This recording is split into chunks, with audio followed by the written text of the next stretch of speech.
О, вот это поклевка. Вот это катушка.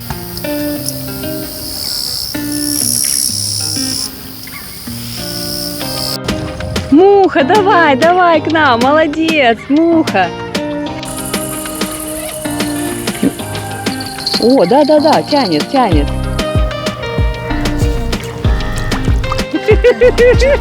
4, 5.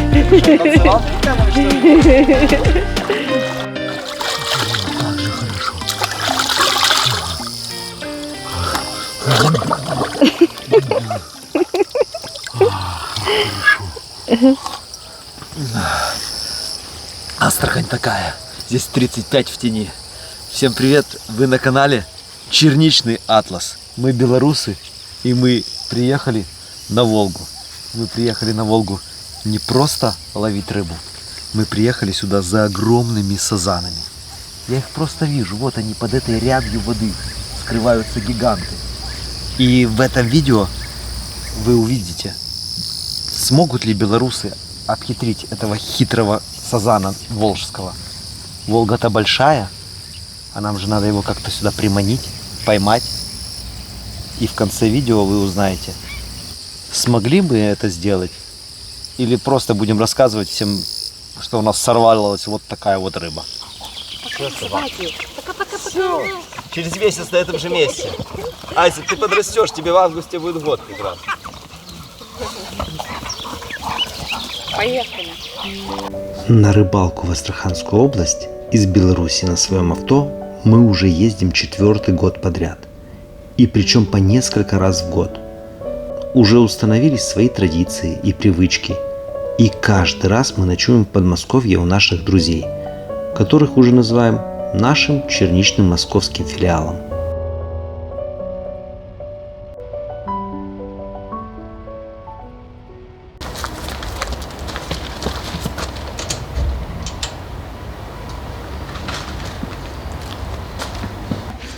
Вы что вытворили вообще?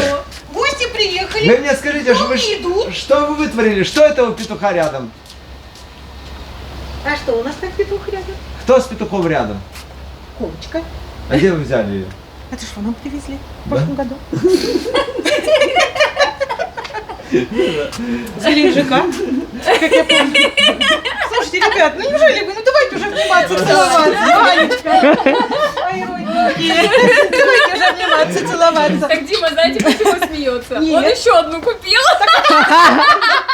Он ее увидел в магазине и сказал, у них нету. Один петух стоит бедненький. А у петуха должно быть, ну чего? Птицы не будет. Нет, курятник, Мне нет, все кажется, она правильно. такая же самая. Валечка, ну вы Вали не было рядом. Я думаю, ну надо курицу. Я не помню, что мы Так ее это же покупали. хорошо. Это от пчеловода, это этого года. А вот Спасибо. вот Валя без Я меня, не смотрите, Валя без меня умеет покупать, да? Это все на? Да. Будем чай пить? Да. Тогда будете вы вещи. А я не умею ничего выбирать. Давайте, Ай, Рожик. красиво все. Боже, Миша, дай еще посмотрю. Нет, все? Да? Всё, пошли. Тебе курица. Тебе, короче, Остальное не покажем. Дайте ножика, я посмотрю. Мишечка, неси ножичка, просит ножичек, да. Вот Дима. Мне кажется, точно такая же получилась. Так это же хорошо. Разлом какой. Ну так это же хорошо. Ну что ж, петух, одна курица. Это ж Скучают. Это скучно. Стадо должно быть. А как вы забыли, что мы их покупали? Да, вот. Потому что, Валь, ну мы петуха подрили, а потом думаем, надо ж курицу, надо курицу. Да, С и- Геленджика на такой волне приехали с курицей. Да, нам Но. ее, по-моему, с Геленджика, она же с цыплятами. А у меня еще идея где-то в интернете посмотрел, поставить картиночку маленькую. Мне кажется, это такая же самая. Ну будет. так и хорошо, петушку будет не... Ладно, вот на нашем московском филиале уже будет курятник хороший. Хороший. Вы яйца И несли, да? свинарник. Только яиц нет. У нас есть еще один ваш поклонник, и все он говорит, эх, я Диму подговорю, чтобы он вам бентамочку привез. А я думал, Коробочки. 10 часов бы терпеть, я бы привез бы. Что? Кокенхинов я бы Ой, привез. Дима, я не говорила этого. Я уже хоть бы она хоть чуть-чуть другая была, вот чтобы хотя бы Она не чуть-чуть. такая. Да? Она цветная. Так это тоже ж цветная. Она будет больше на петуха похожа. Да? Подожди. Знали бы, не купили бы что-нибудь новое. Нет, пусть Заставим тут все. Нет, пусть будут. Мы сейчас прям петушка подвинем, с двух сторон будут курочки. Да, все. Да. Видишь, какие эти желтенькие Ага, да. А Там мы, так, такая длинненькая. а мы их так бережем. всё. О, видишь, она на петуха похожа. Или то же Ой. самое, нет? Всё, Не. О, видишь, вот какая такая яркая, посмотрите, это не... Ну, у нас же как дочь, мы их Эти, убираем. потому что это с Беларуси, да, а это с Геленджика, точно. Ага. Я помню, где я вспомнил, где мы ее покупали, я даже Да, уже да, всё. да. Там, где с дынями вместе, да? Да, да. Точно. Красота. Сюда её. Красота. Сейчас мы их петушка вперед. А что сделаешь, если память уже не та, уже ж не молодые? Погода ничего, дождя не было.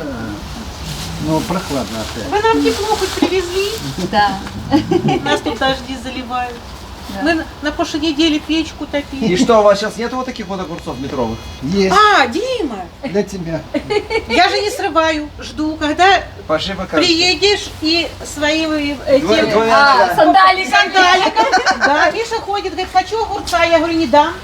Пока не померили, нельзя. Дима, торжественная обстановка. Как будто и рвем. не уезжали никуда, смотрите. На том же месте висят такие же самые длиннющие Все, огурцы. срываем, сейчас сандаликом померим. можно срывать, да? Можно, конечно. Всё. Миша О. говорит, хочу огурца, дай сорву. Я говорю, Ну, не разрешаю. Ну такой, да, Да, но... На сандалик. Приедет Дима, сандаликом померит, тогда будем есть. Главное, чтобы мне не тупануть, и в следующем году еще петуха не привезли. Надо уже козу вести, а не петуха. Белку привезем. А кто это? Это фонарики садятся или что? Ой, у нас, Дима, в этом Дим. году, помните, как Кто раз... пищит? Это против кротов. Против кротов. А, это против... Вот запихивается, вот. Дим. Да, Дима знает, наверное. Не знал я. И все, оно пищит, и кроты боятся, Ну, им да? некомфортно, не то, что не боятся, Уходят. идет. Не Там приятно. вон там все перерыли, вот так эти... У нас в этом году бугры. борьба. Борьба, как раньше говорили, когда урожай убирали, битва за урожай. У нас идет в этом году с весны битва за урожай. Ну, у нас тоже то у нас прохладно, кроты, то у нас вот такие, ну мы еще их сегодня увидим, огромные Слизни, слизни, вот такие. рыжие. Вчера вечером... Они же тоже все уничтожают. Да, Валя, Испанские. Миша прошел, весь забор закопал, на глубь штыковой лопатой. Мы думали, они к нам лезут. Откуда берутся, не знаем. Вечером вчера 20 Миша и 10 я. Слизни. Да, вот эти Вот вот. такие. Да. Не такие, вот, ну, с Давайте, палец. давайте насобираем на самов. Да, на самом. А что, они их едят? Вот проверим. А, насобираем. Вместо сегодня. пиявок. Вместо пиявок, да, насунем и все. Насобираем. А вам Мясо, потом... мясо. Да не дай бог, они там потом расплодятся, вам астраханцы этого не простят. Там очень тепло, они не выживут. А наоборот, они говорят испанские. Да. Какое было замороженное. Размораживала холодильник. И тут я смотрю, новое там стоит. Мы все ждали дорогих гостей. У меня к вам будет просьба от филиала московского, филиалу астраханскому. От нас маленький презентик Олегу и Галине передайте. Мы очень рады, что мы здесь вас встречаем, а Галина с Олегом встречают вас в Астрахани. Вы их вживую ни разу не видели, но и по именам все знаете. А мы же смотрим очень На внимательно экране. ваши ролики на экране. И хочу еще спросить, а состав у вас, вы только вот, ну, как бы своей семьей в этот раз на рыбалку? Ну да, втроем. Мы хотели, знаете, мы хотели ехать. Вадим и Витя тоже собираются. Но Вадим и Витя, они в августе запланировали заранее. И я говорю, хорошо, я говорю, тогда поеду или перед вами накормлю, или после вас накормлю, как получится. И звоню туда, вот мы же в том доме, где живем, мы ж там живем только первый и последний день, и там коптим рыбу. Я звоню, он говорит, весь август занят, говорит, полностью. И говорит, июль весь свободен, можешь в июле в любой день ездить. И мы в любой, вот как у нас получилось, так и поехали. А они поедут вдвоем, они вот Витя Чуть с Вадимом позже, чуть поедут. позже поедут. Ну. Ну, в общем, А Юра тогда, вот, когда мы съездили 2 года назад, вот мы тогда вот после того и не общаемся 2 года уже. Галине и Олегу. Обязательно. От московского филиала, астраханского Спасибо. филиалу. Да. От нас Мне маленький такой кажется, презентик. Олег вам какого-то судака передаст.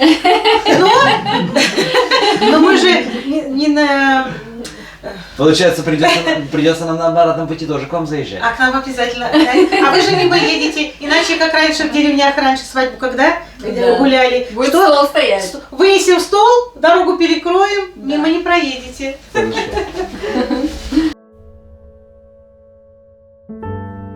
С Москвы до Астрахани дорога интересная. За окном зеленые леса, на глазах меняются на желтые сухие степи. А вот из Москвы до Астрахани мы всегда ехали с ночевкой в Волгограде. Но в этот раз в наш астраханский филиал мы залетели за один световой день, без ночевки.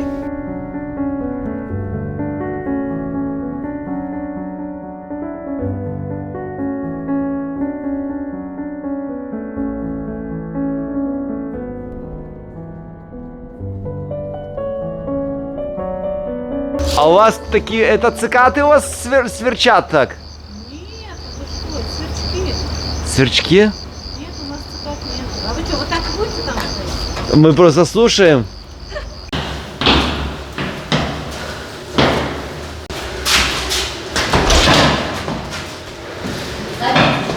Здравствуйте. Здрасте, снова здрасте. В 5 утра мы сегодня выехали из московского филиала, с Москвы. И в 22:30 мы здесь. Видите, зато сразу, а то еще был заград, да? Давай, привет.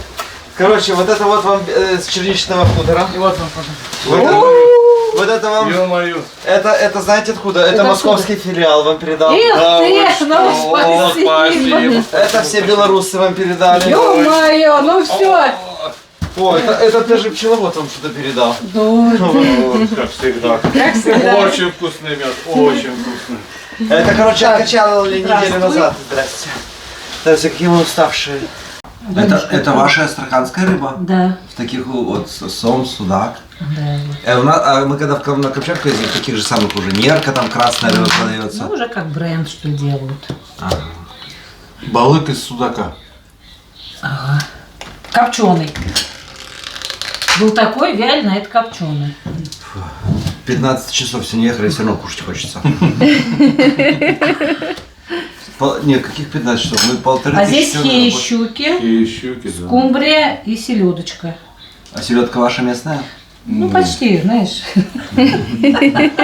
Сами В делаем. Атлантике плавал там где-то. Из Беларуси, из Беларуси. Потому что в прошлом году вы местную давали. Мы мясо давали, а мясо... Местную.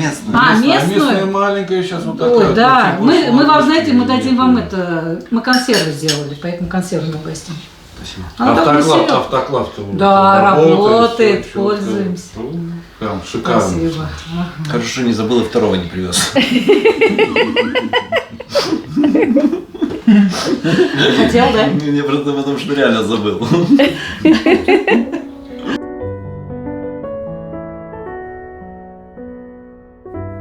Из города Астрахани до нашего лагеря ехать еще 1 час. Можно сказать, что мы всегда рыбачим на одном месте. Конечно же, рыбных мест в Астрахани тысячи, но мы привязались к одному.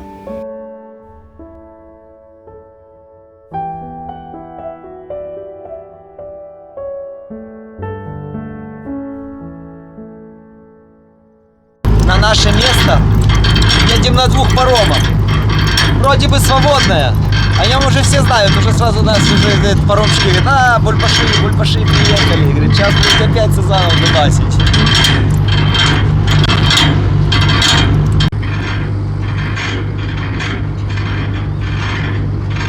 Наше место свободно и чистое относительно. Раньше приезжали, как-то было грязнее, только чешуя валяется от сазана. Хороших сазанов тут ловили, чистили, видите? Уже без нас в этом году.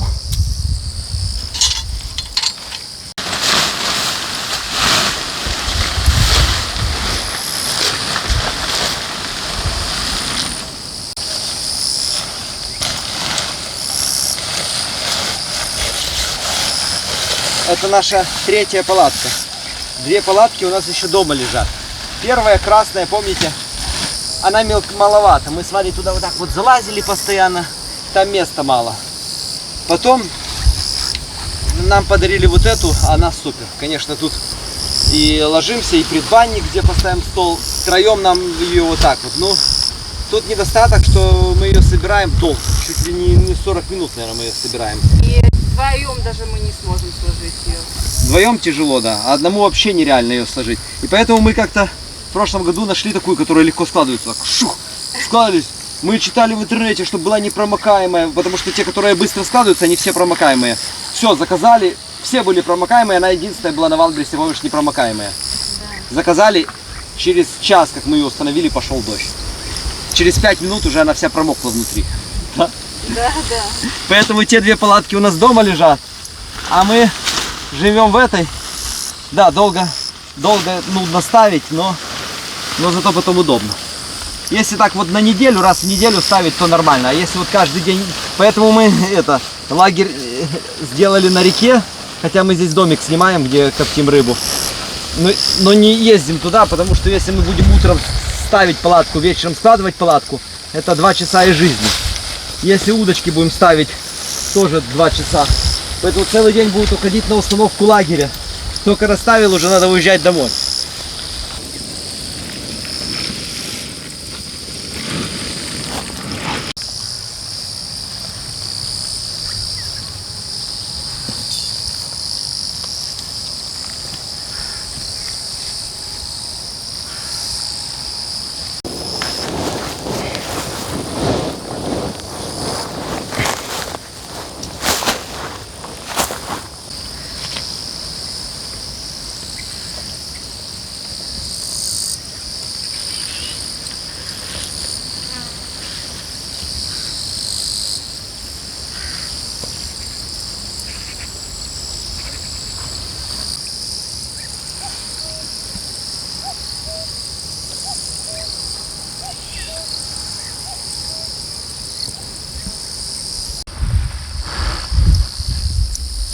Кто закидывать удочки идет?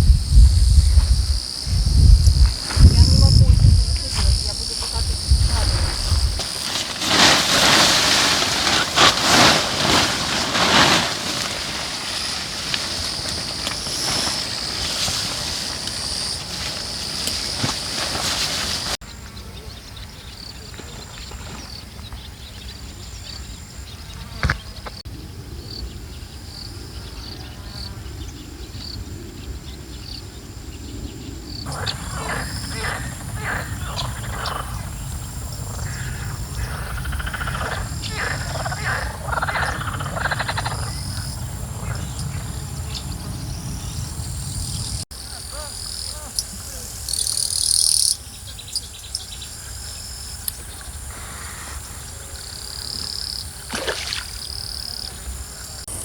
Давай сначала зеленых, нет, обычных. Давай обычно.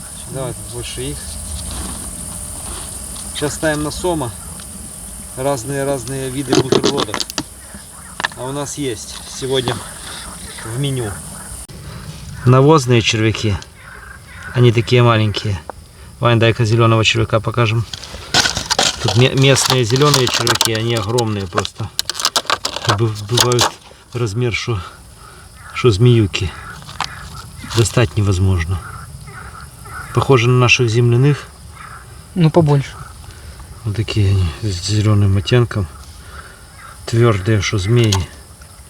Пиявочку дай.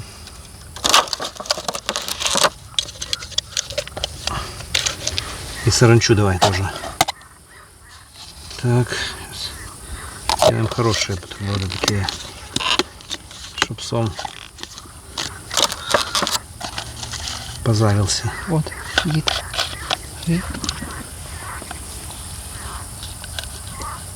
И сюда я так. Кстати, не кусаются. Вот. Саранча. Ну. Класс. Еще добавим 2 красненьких сверху. Да.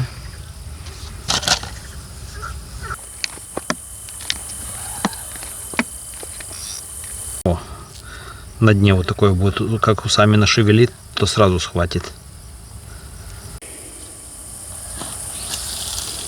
Мы такой бутерброд закидываем специально на ночь.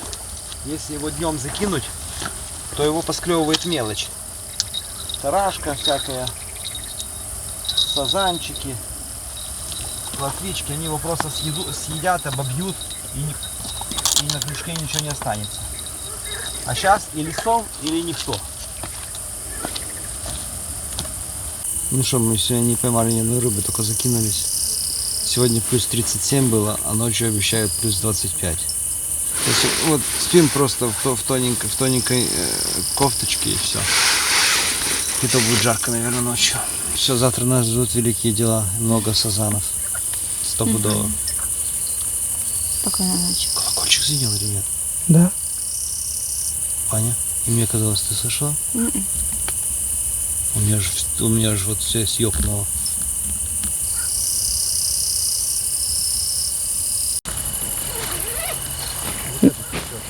О, да, тянет. Ну, это будет сом на 500 грамм. Думаешь, такой маленький будет? Ну да. Когда большой сом, он сильнее гнет. Но расслабил, полностью пошел вдоль берега. Угу. Ну, вытягивай. Ну для этой катушки, конечно, он тяжелый. Ну такой на килограмм, ладно. Тут катушка такая, и сама удочка слабенькая. Ну, так же всегда клюет, всегда на самую слабую.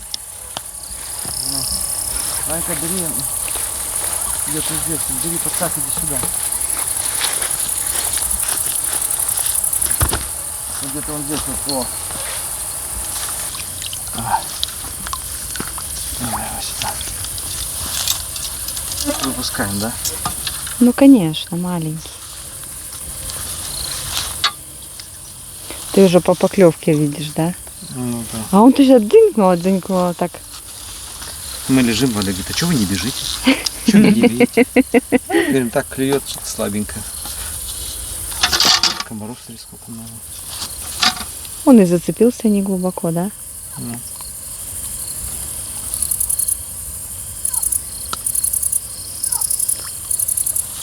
Ну вот, это наша первая рыба, которую мы поймали, как приехали.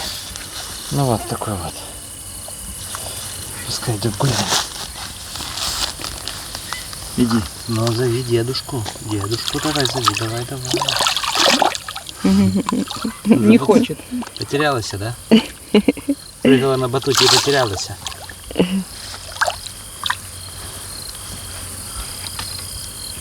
Пошел.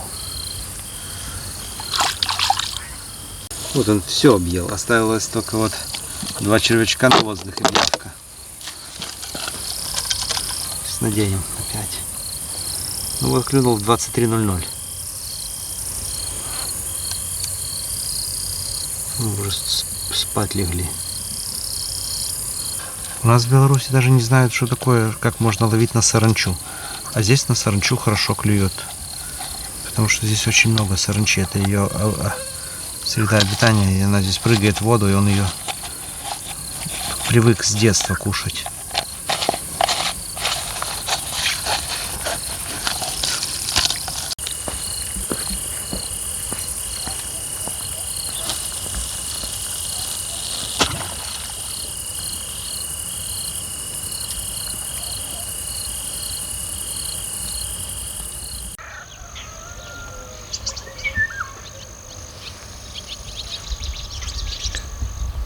Утра.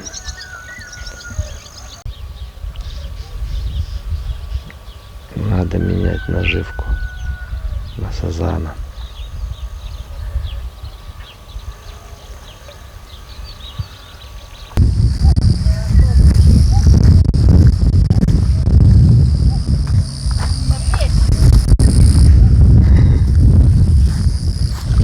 Тоже рыба.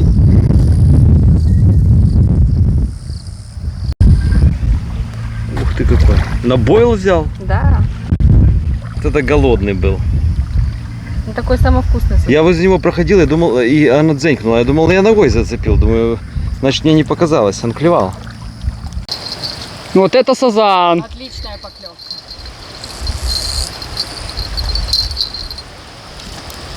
О!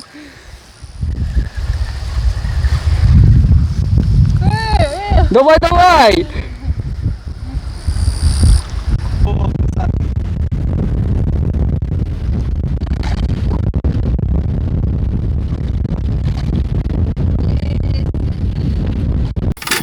наверное, 4-й или 5-й такой. Примерно кило 200 такие пока что клюют. Пока что трофеев нету. Сколько он? Будет кило 200 где-то, да? Ну, удочку так гнул. Я думала, что там побольше будет. Кило 390. Ну вот таких у нас уже 4 штучки. Это первый день приезда. Утро. Ну, ты знаешь, хорошие.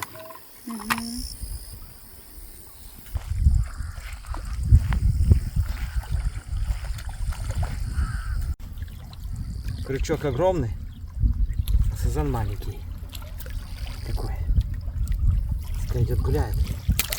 Все маленькие пускай растут. Сазан может вырасти огромным аппаратом на 20-30 килограмм. Таких жалко брать, это ж не карась.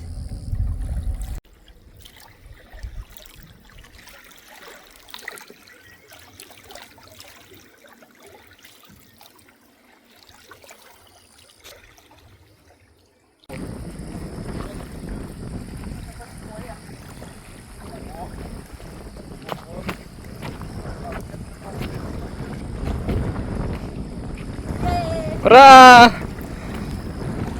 4. 2. 4 килограмма, говори кто сколько. Итак, первый трофей. Поймала его Валентина. Мы думали, что там что-то поклевывало, подзенькивало. Валя, говорим, иди забери там что-то.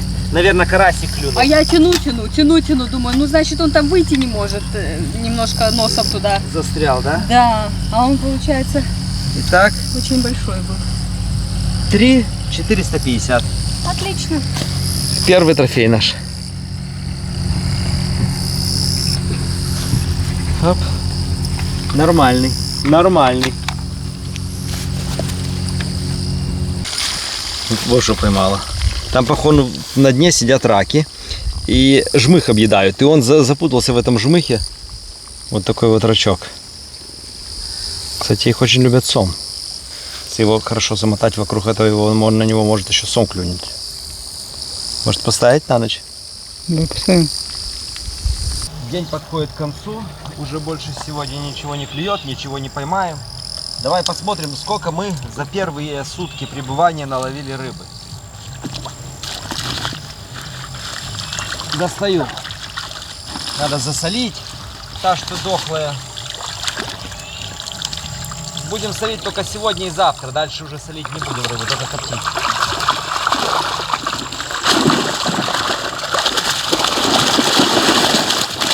Вроде не клевала, поднять не могу, а? Ого. Ого. Сазанов не достать. Мы в прошлом году их отламывали, а в этом году не отломали, забыли.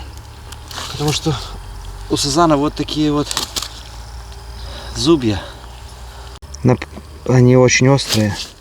И если сразу не отломать, они могут садок прорвать.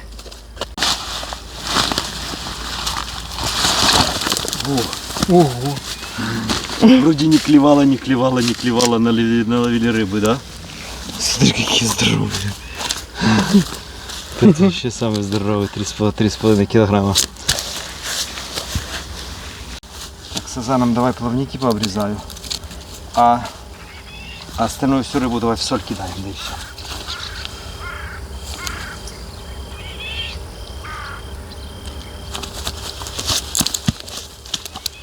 Мы взяли с собой сушку, поэтому засолим таких вот подвесчиков. Обычно мы их не берем. Я думаю, сейчас мы, наверное, только сегодня и завтра, наверное, еще подвесчиков половим. А дальше уже будем даже выпускать их. Пару карасей сегодня поймали, их сразу выпускали, они сушеные, невкусные. Вот.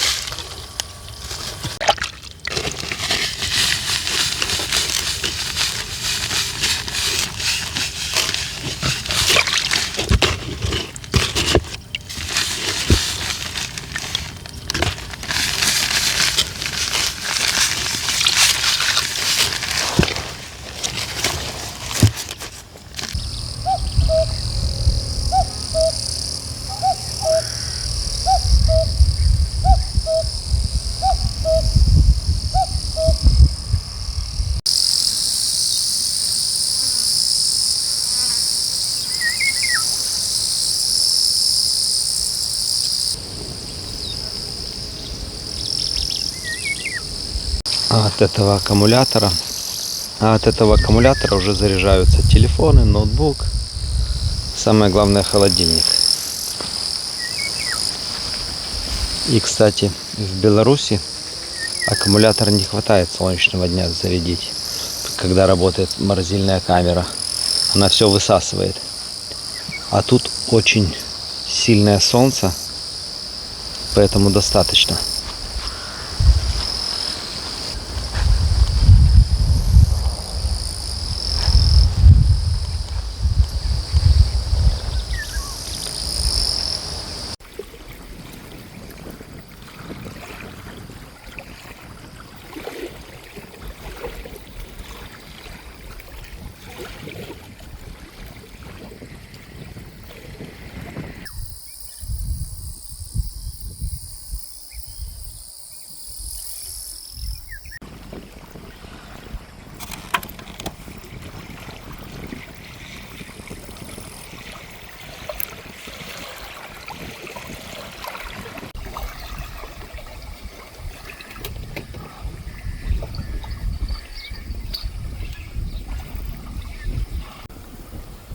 Экспериментируем на все. Надет и жмых, и надеваем всякие бойлы, кукурузу, червяки. На каждую удочку по-разному.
Вот такие караси клюют здесь. Такие. Грамм 300-400. Но мы их не берем домой. Что мы тут? 100 килограмм рыбы, что ли, потянем? Берем столько, сколько съедим. А карасей выпускаем назад. Он даже сушеный невкусный. Его только жарить.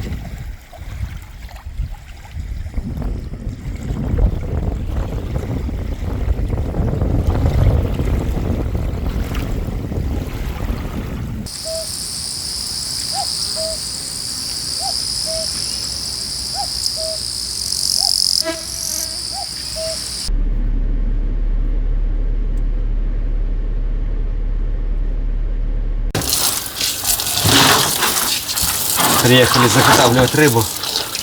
Сейчас ее почистим, в рассольчик ее и на копчение. Головы заберем и наварим.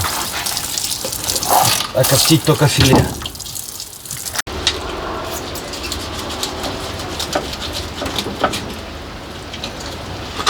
Только кишки надо достать с чешуей. Прямо коптиться. Вот такие кусочки самые идеальные для копчения.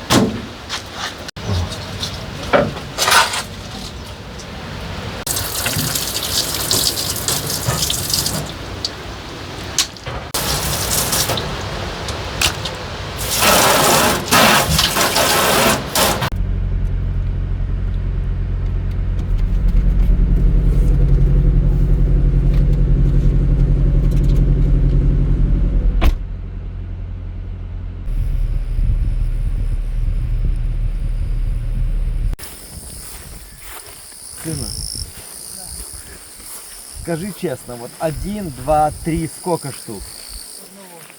Но большого. Опять такого же? Слабо, да? А на какую удочку? Легко вытянул?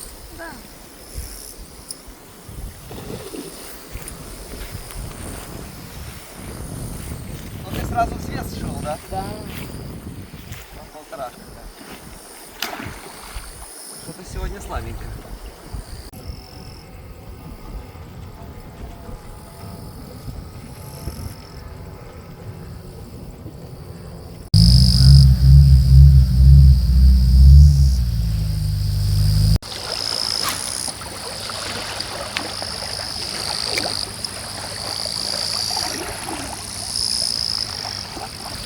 Вышли с Ваней вечерком покидать блесенки. Смотрите, что поймал. Рака. Только что здесь сорвалась вот такая вот щука на килограмма 1,5. Слушай, я вообще удивляюсь реке Волге. Что тут только можно не поймать. В прошлом году я несколько красноперок поймал. А сейчас Ваня, знаете, что вытянул? Так, это вратка опять выпускаем. Смотрите. Вот только что ловили. Я окушка поймал. А Ваня чехонь. Причем она ртом схватила, да, Вань? Да. Вот эту вот золотую блесенку чехонь схватила. На жереха. Ну. А щука срывается.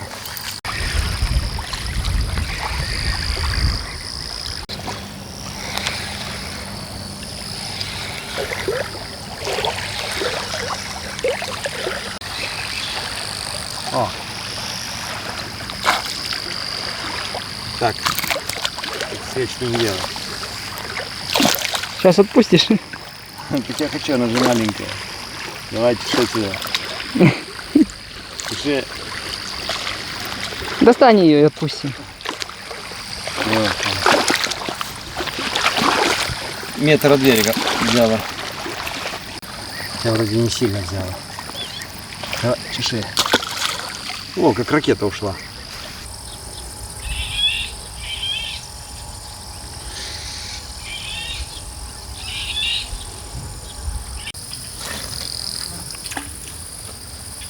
Ванни вышли, надубасили этих окушков и мелких щучек. Выпускаем их. Но только тех, кто хорошо сильно до крови зацепляется, то берем с собой. Потому что куда их еще девать?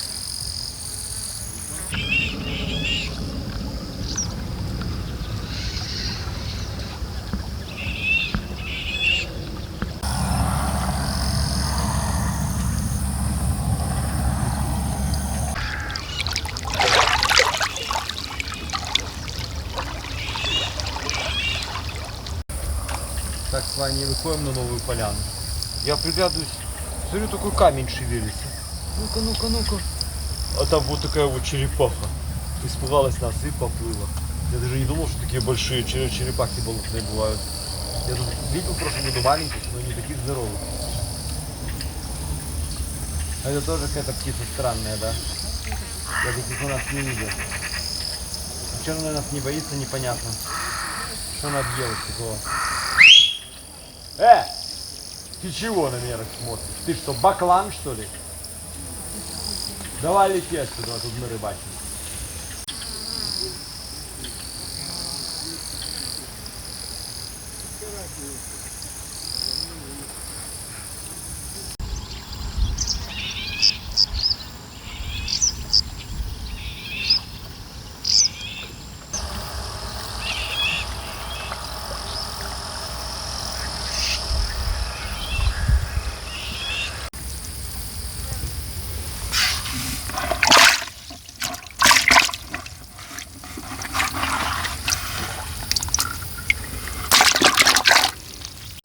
О, молодец, как раз рыба.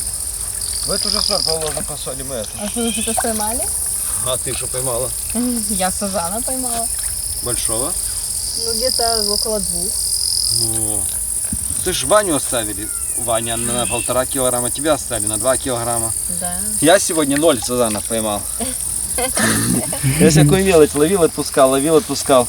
Вот такую щучку поймал, но я до этого пару штук таких выпустил, просто это заглотило все 3 крючка, а у меня даже не было чем достать с них. Сегодня, знаете, друзья, вот вчера поймали 8 сазанов, а сегодня 2. Потому что сегодня у нас волна прямо в берег была. Очень большая волна и муть стояла. А сазан такое не любит, он походу куда ушел на другие берега. Нам, конечно, можно было сорваться, уехать в другое место. Ну, лучшее. Но мы подождем, пока ветер поменяется. Потому что, чтобы нам переехать лагерем, это надо собрать, снять Полдня. снять палатку, поставить палатку, снять удочки. Тут, короче, да, все это пока в машину, эти все столы. Поэтому лучше подождем другой день, когда ветер улучшится и опять пойдут клев сазанов.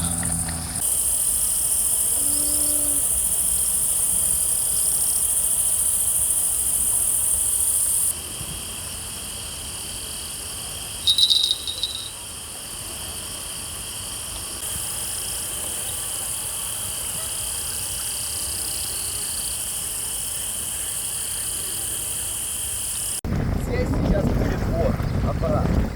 И вот просто вот так вот. Отсюда справа вот так вот. Вертикально. Сейчас он пошел туда. Ай, готово поставить. Пошел на меня, достать. Давай. Это будет конь. Это будет мне уже страшно. Это конь вам.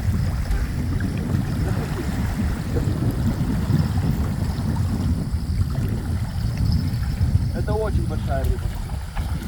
Очень большая. Вот такая. Ну, килограмма 2. Ну, а чего он так сильно пьет? Ой, как тут. Вот здесь я не сидит. Как туда пошел.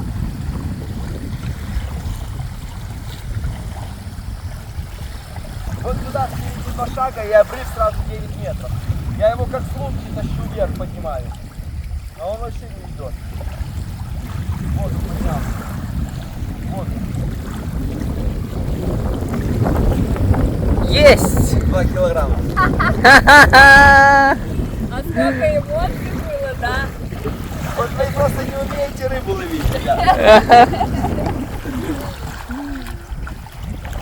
Ну, 2500, ладно. Ну, неплохой. Знаете, почему мне казалось, что он огромный и почему он сильно гнул?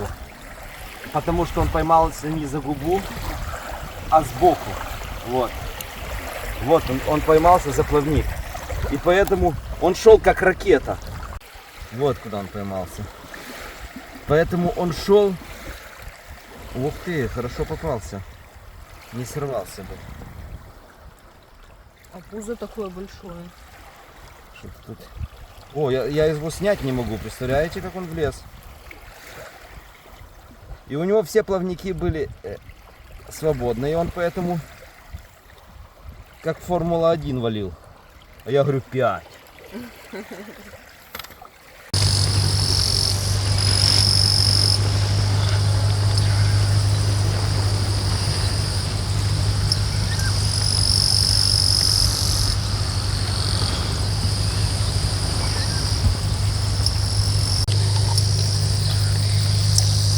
Что-то, Ваня, смотри, богомол пришел, кланяется, кушать тебя брось. Что ты ему не даешь? Смотри. Или ты хочешь дать? За папу. На, кушай. На, давай. Давай не нормально. Что ты? На. Туду.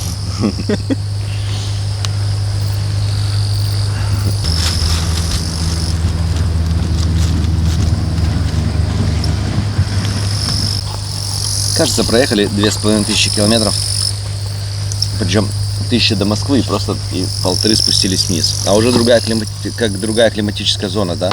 Здесь такие ветра. Смотрите, здесь другие даже животные, эти богомолы какие-то, да? Птицы, черепахи, змеи. Вот 2 вида змей, которых мы даже не видели. Ты же сказал, что это ужи. Ну это я вам так говорю. Пускай зрители скажут, что это. На самом деле здесь даже живут эти пауки ядовитые, которые от одного укуса сразу 15 минут и смерть. Ты не знала, Вань? Да. Астрахань уже тепло. Тут эти живут, как черная вдова, пауки. А почему мы их никогда не видели? Проносит нас как-то.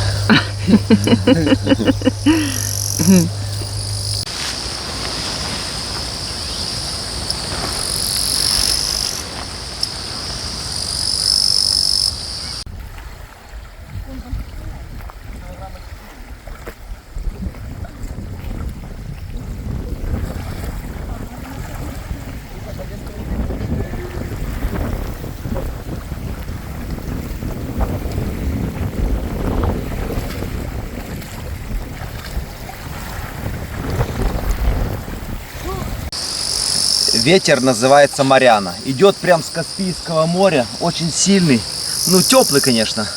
И поэтому поклевки даже не было видно. Вот просто я видел, что что-то гнет. Думаю, наверное, ветер гнет. Думаю, и мы почему не снимали эту поклевку на видео? Потому что и шли менять по дороге все удочки, просмотреть, там жмыхали на месте. Смотрю, тянется просто как бревно какое-то. То есть мы не видели ни поклевки, мы не почувствовали кайфа вываживания, просто тянул бревно. И вот мне кажется, что я побил Валентину рекорд. Она 3500, ну-ка. Не побил. 3585.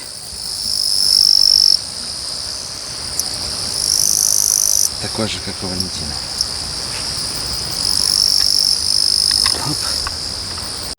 Все, Ваня, ты остаешься опять один. Налови рыбы. Мы эту увозим на копчение, на разделку. Слышишь, вроде не клюет, не клюет. Да, не клюет, опять наловили. А каждый день по 10 килограмм на троих ловим. Причем это с учетом того, что мы выпускаем все, что до килограмма, все выпускаем. Этих клюют подлещики, густерки, караси, маленькие сазанчики. Мы все, вот сомика сегодня вот такого поймал, выпустил. Караси вот такие вот выпустили, штук 10. Нормально, да? Угу.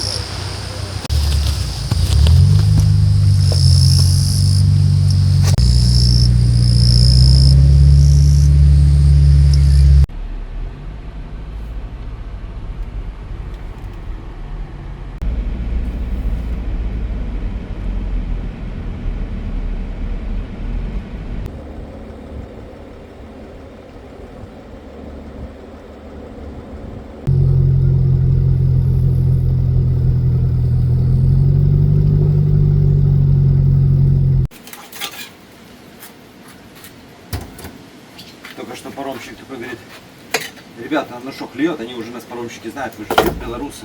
Мы говорим, да, клюет. Он такой говорит, странно, говорит, у местных не клюет, а у вас клюет. Но реально, Маряна это сильнейший такой штурмовой ветер. При нем плохо рыба клюет, потому что течение в одну сторону, а ветер в другую сторону. И да, если честно, мы даже не можем вам снять на видео, показать красивую поклевку, как он ломает, гнет удочки. Да мы сами плохо видим эту поклевку. Мы ловим только за счет того, что мы на этом месте уже много раз были, знаем в каком месте, во сколько клюет, на что, куда закинуть. Только поэтому выбор места — это 99% удачной ловли. Поэтому можем вам только показать, как рыбу чистить. Вот и ночью попался сомик, уже не выпускал его. Надо и сомика попробовать. Помните, Костя говорит, кто-нибудь когда-нибудь видел самую икру? А вот смотрите, уже запрет в Астрахани снят на нерест сама. Уже все, весь сом не нерестился. А вот этот почему-то нет, не успел. Или уже просто негде ему было. Это вот. Для Кости. Да, есть у самов икра. И она такая большая. Крупная, да? Крупнее, чем щучья. Угу. Покрась будет как лосетра. Сделаем блинчики. Сазани мельче намного.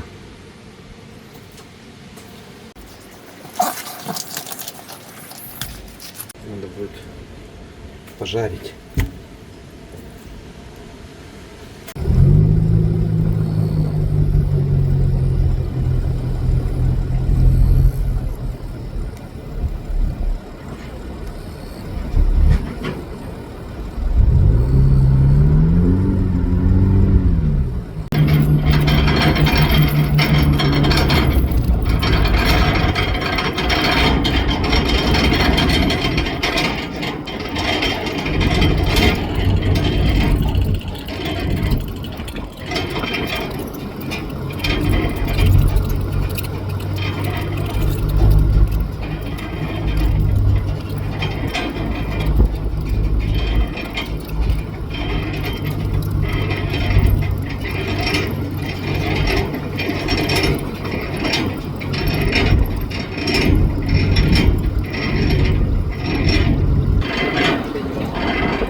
Так, что тут Ваня поймал, пока мы ездили рыбу обрабатывать?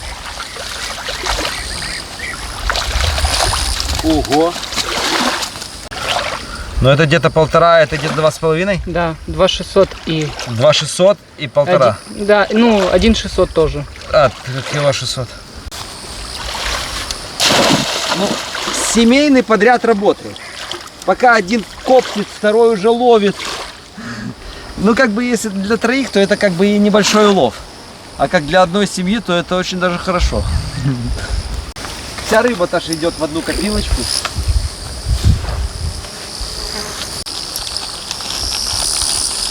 Нас Олег угостил вот такими копчеными судаками. Мы их по 2 в день съедаем. А сейчас съездили еще в Астрахань. Там какая-то местная кухня. Вот лучка дали. Это баранина, лепешка, шашлык с бараниной. Но мы тут особо не сильно голодаем. Можно сказать, вообще не голодаем.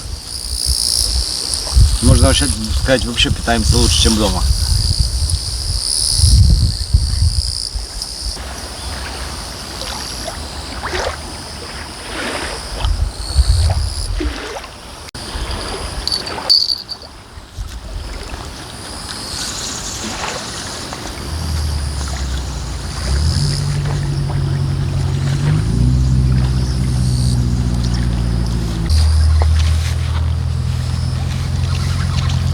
Вытягивай.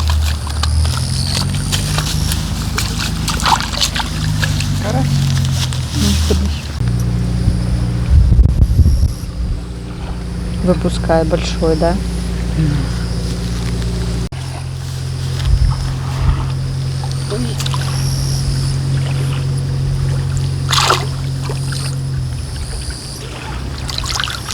Это хорошая поклевка. Это поклевка огромного сазана. Это самая лучшая катушка, которая у нас есть. Как всегда. Я даже боюсь тянуть. Ванька, неси подсадчик. Это на 5 килограмм. Смотри, что он делает. Я, наверное, за ним буду в воду залазить. Он просто пошел туда по течению. Да, он взял и Он даже пошел. не клюет, он просто, смотрю, вот здесь вот стоял резко, он туда топ-топ-топ. Видишь, расслабленно. Он даже не понял, что он клюнул, смотри. Леска висит. Вытягивай, потому что сейчас замотает там все.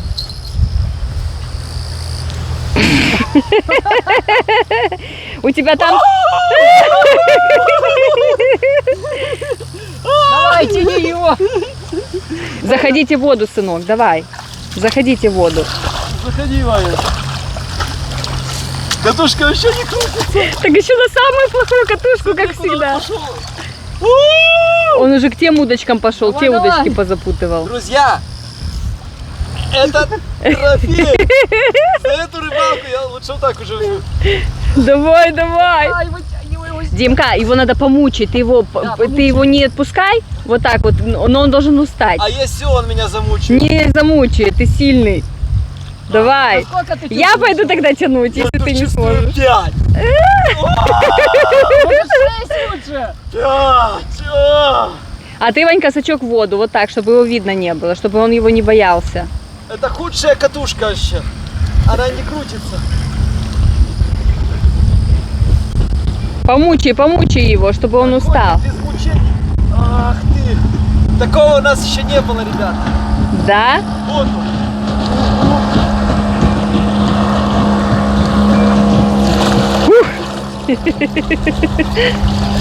Это что, ты потянул? Да, потянул. Или, давай. или клюет? Знаешь почему так тяжело было? Почему? Потому что я 3 удочки тянул. Он туда уже запутал. Блин, обычная трешка. Но глаза всегда как будто 5 или 6. Блин, когда я уже научусь различать эти трешки от двушек? Он, короче, схватил.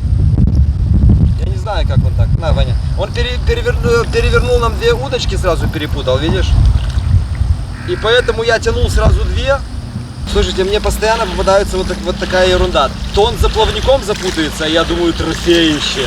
То сейчас сразу я тащу 2 удочки и думаю, опять трофеище. А так, обычная трешка. Подлещик.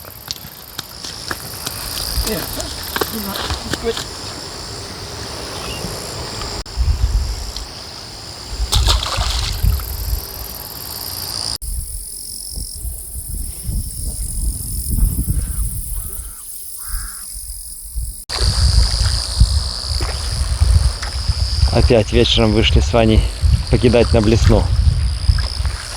Смотри, что поймал. Слышишь?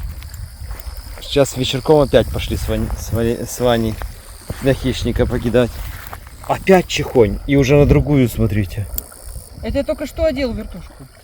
Я всегда был уверен, что чехонь это мирная рыба. Ну уже второй раз ловится. Прикол, да? Вот нравится нам тоненькая лесочка. Она такая, как нитка, тоненькая-притоненькая.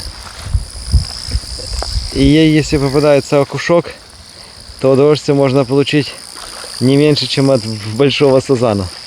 Потому что леска тонкая и удилище очень легенькое. Каждый рывок рыбы чувствуешь.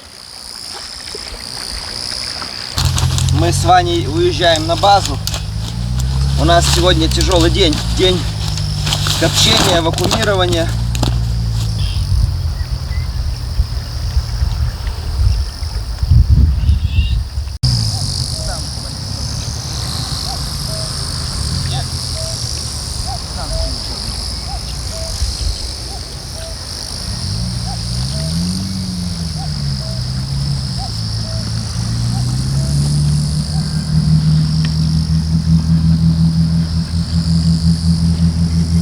А вот рыбаки это кто? Рыбаки это ж любители природы, да? А весь мусор только вот от них вот. Это вот весь рыбацкий мусор. Вот эта бутылка вот с дырочками, это саранчу кто-то привозил. Выкидывал, кто-то леску наматывал. Мы сейчас едем в деревню, а там контейнеров в деревне, ну я видел как минимум штук 10. Что сразу не вывезти, да? То есть ну, просто стоят контейнеры в открытом доступе. Ну, туда не пойдем убирать, но на свой берег, где вот мы находимся неделю, то надо убрать. Пока.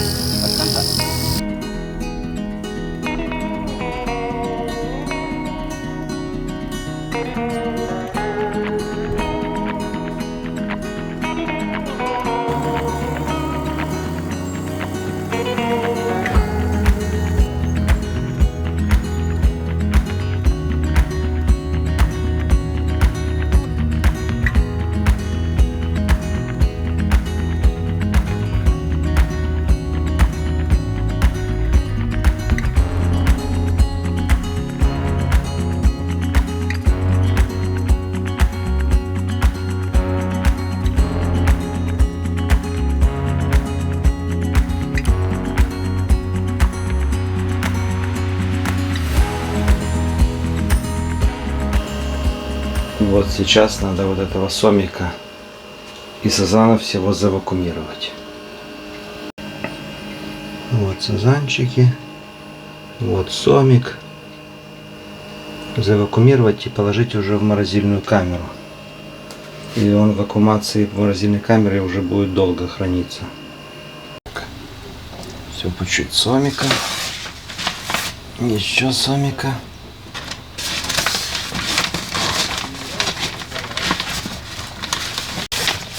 Сазанчика. Сазанчика.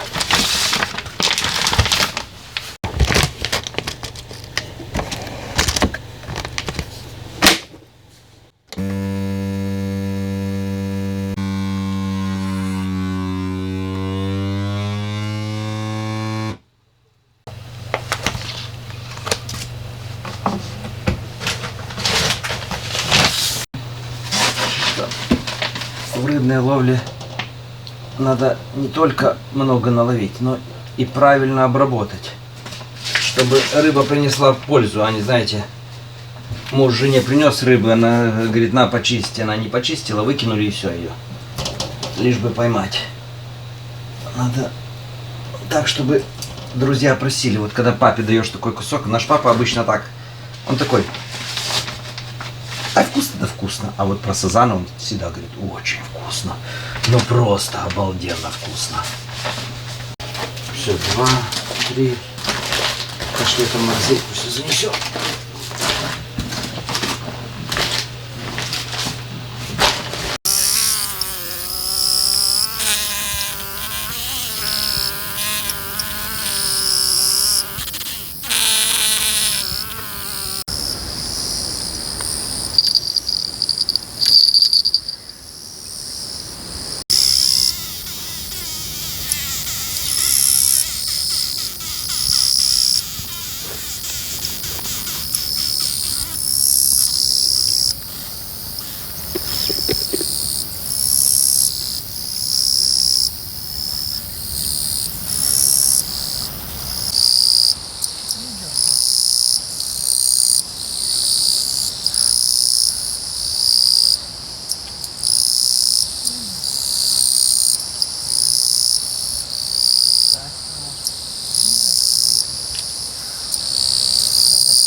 это гнет хорошо, да? Это мощное. О, о, вот это поклевка. Вот это катушка. А почему я должен это делать? Это худшая, опять это худшая катушка. Ну давай, иди сюда. Ну, Ну сколько уже? ну, О! Очень большой. Опять ту запутал? да, он, получается, ту удочку запутал. Все, тогда я не говорю. Я, как всегда, несколько удочек тащу и говорю, ой, большой. Ну, очень большой. Он просто, он гуляет где хочет. Смотри, куда он пошел. Поплыл. Ну, ладно, это будет самый большой трофей на сегодня. Ты соседнюю удочку не тянешь. Нет? Он ее немножко зацепил, а потом отпустил. Ну, это хорошая трётка. Ваня, иди сюда. Все на корове не ходит. Вот она не пойдет. Так, сейчас мне главное его увидеть.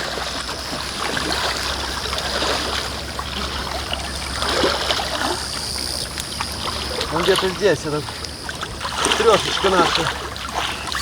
Ванька, догоняй папу. Подсак в воду. Где-то здесь.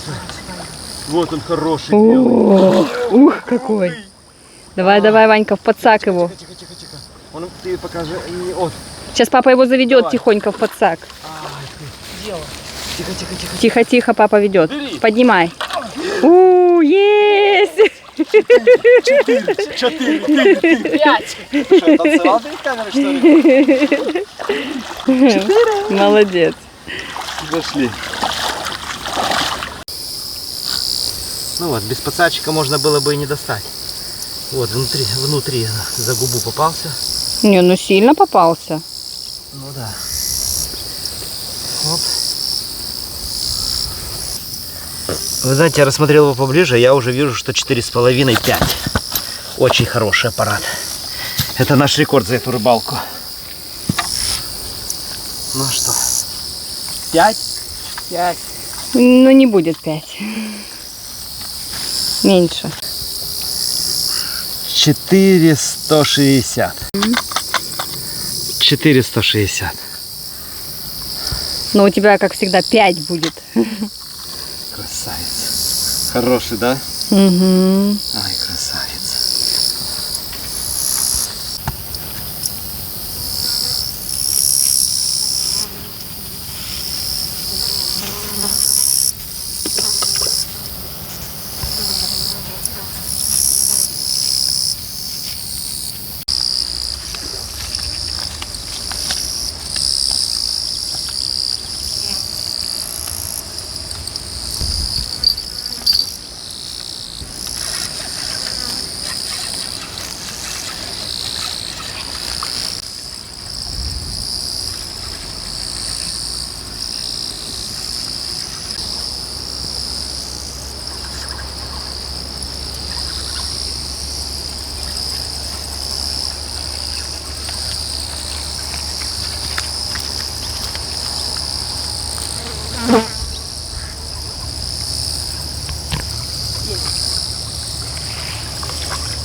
А заходи в воду к ней. Я его не вижу.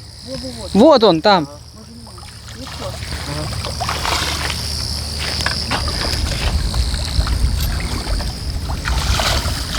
Ну, трешка.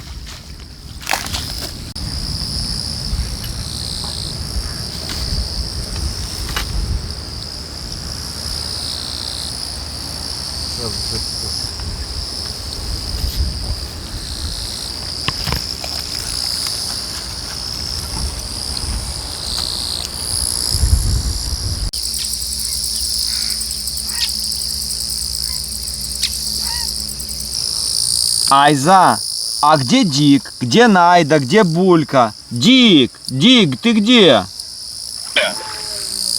Воют.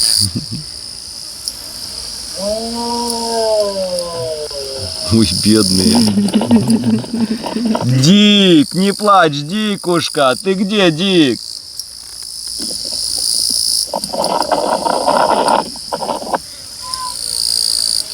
Айза, Айза, говорят, ты за утками там гоняешься. Получишь у меня, Айза. Утки фу.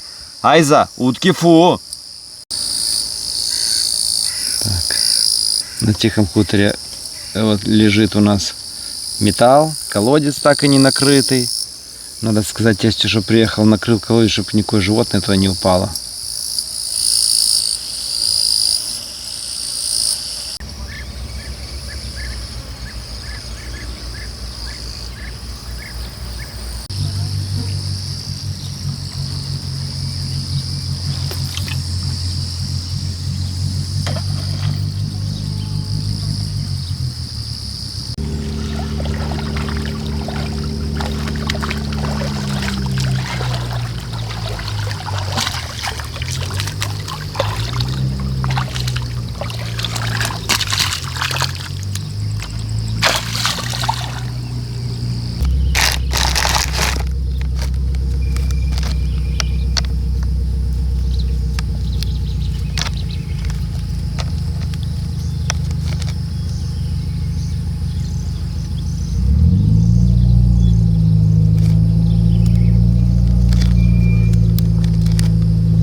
Есть. И сорвался. Ну такой, когда уже тянешь, уже он это, наверное, окушок опять. Или я за тебя зацепил. Ну, значит, окушок у меня опять маленький. О, опять сопротивляется. Слышишь, на глубине взял. О, опять удар был. Вот, смотри. О. 2-0. Потому что у тебя Ваня, стоит мандула, а она или на огромную рыбу, или ни на какую. Вот так мы в детстве на рыбалку шли без ничего. Так на палочку накалываешь и идешь вдоль речки. Домой такую вязанку приносишь. Оп. Пошел. О.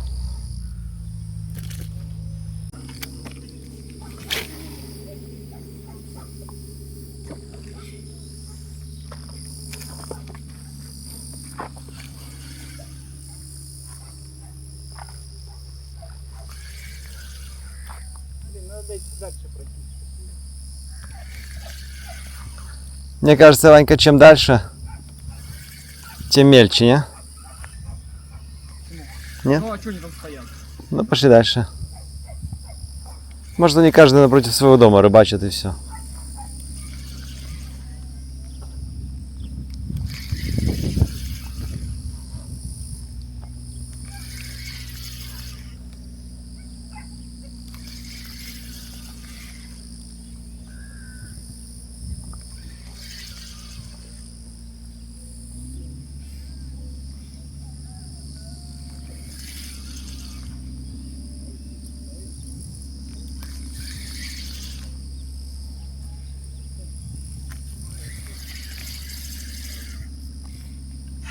Есть что-то крупное. Ваня, судак! О, друзья, судак.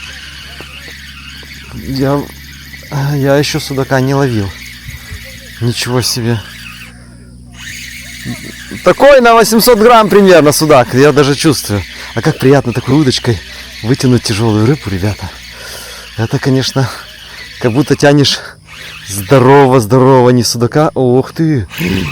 А как будто ты тянешь. Ух ты. Ваня, больше, чем 800 грамм. Очень тяжелый. Да. Я вообще, сынок. Вот, смотри какой. Вот, судачело. Сыночка, как ты его надо вытянуть? Подожди. Все, ушел. Ваня, бери его. Бери. Держу, давай. Друзья, вы видели прикол? Вот он. Отцепился возле берега. Килограмм. Но я его держал. Красавец, да? Ну. Класс. Судачила взял у нас хороший. Такой трофей. приятный такой, ребят. Когда у тебя маленькая прималенькая удочка. Какой же он приятный. Вот его одно удовольствие тянуть такого большого рыбину. А теми удочками, что мы таскаем сазанов, они палки тяжелые, они предназначены для крупной рыбы. А маленькой удочкой большую рыбу, это, конечно, удовольствие. Класс. Ты, Валентина, поймала что-нибудь? Нет, А мы поймали. я не поняла. Ты знаешь, сколько удовольствия получила от килограммового судака? Больше, чем от этого 4-килограммового сазана. Да. Потому что смотри, какая у меня здесь ниточка. Эта ниточка войдет легко в иголочку. Да легкая-легкая, вот смотри, какая ниточка. Вот. Ага. Ее в иголку можно всунуть в ушко. Ага. И это. Добытчик. Нормально? Вот Да. 2 на сушку, 1 на копчение. Еще пару штук сорвалось. Так давай с него ухи сделаем. Да? Жалко на уху отдать? Давай. Да? А Ваня ловил на такую здоровую, и говорит, сейчас я 15 килограммов поймал, 15 килограммов поймаю. И, короче, в итоге они, погонишься. 2 удара было. Но ничего, он еще поймает своего. Может, еще больше, чем у тебя. Мгм. Просто мы ходили на щучку с окуньками, а в этот раз пошли принципиально за судаком. Ага. И у нас все получилось. Молодец, получилось. Вот скажи, Валя, сколько нас не было? Ну, полчаса где-то. Ну. Угу. Ну вот, кило 220. Ну, то неплохой. Ну. Так в Астрахани разрешены судаки 40 сантиметров, чтобы были длиной. Этот как раз уже будет не протокольный. А прикол, Валентина, знаешь, какой еще был? Какой? 10 сантиметров от берега он упал в воду. Да. И только начинают уплывать. Вообще просто уплывает. А Ваня говорит, я его удочкой держу, папа. И, короче, я прыгаю по колено в воду и его ловлю.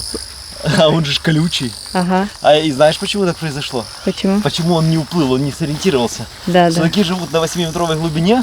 Ага. Это для него, что в космос летать. Он, короче, слетал в космос, он такой, хоп, где глубина? Где я? Кто я? Что я? Короче, он потерялся в атмосферном давлении. И поэтому у нас было 10 секунд, пока он не сориентировался его, наверное, здесь, поймать.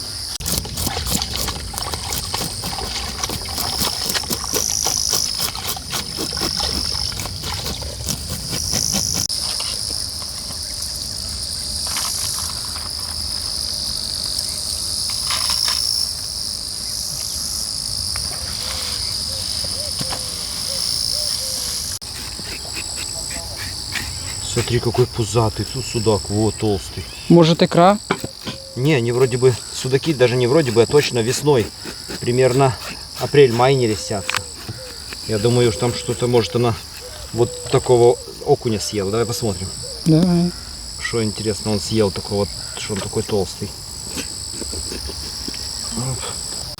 Вот прикольно, что, например, сазан, он накапливает жир в своем мясе, поэтому он вкусный и жирный.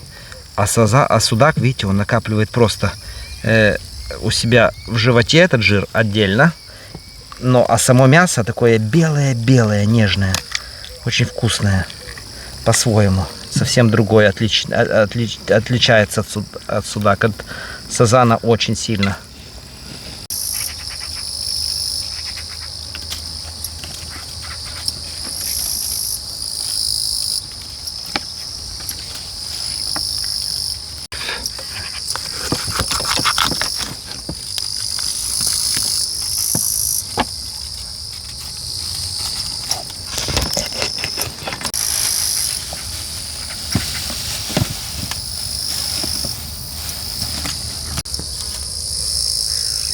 Должна быть цапская.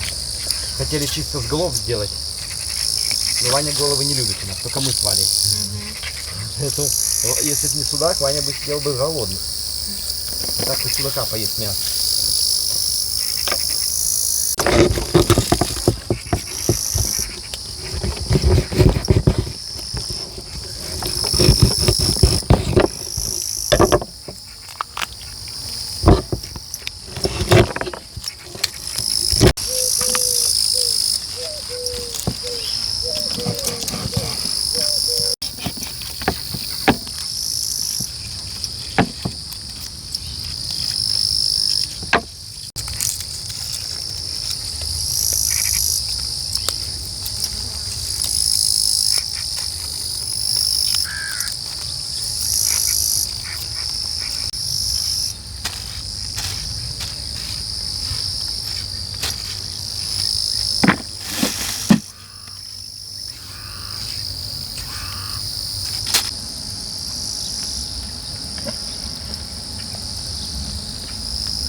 тебе только судаков?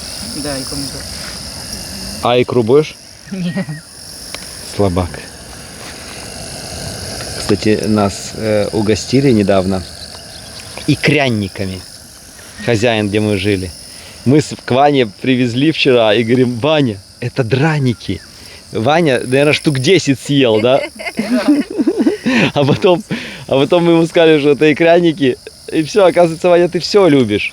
А сегодня Ваня опять говорит: я икру не ем, я не ем. А еще, когда мы сюда ехали, мы нечаянно купили... Валя, что мы купили? Лазанью Лазанью. с шампиньонами. Ну, жульен. Но мы не знали, что там шампиньоны. В итоге Ваня был голодный и опять же шампиньоны съел. Короче, Ваня, понимаешь, у тебя все в мозгу. На самом деле ты всеядный, ты ешь все, что только бывает. Это папе голова. И мне икры побольше. Угу, я знаю тебя.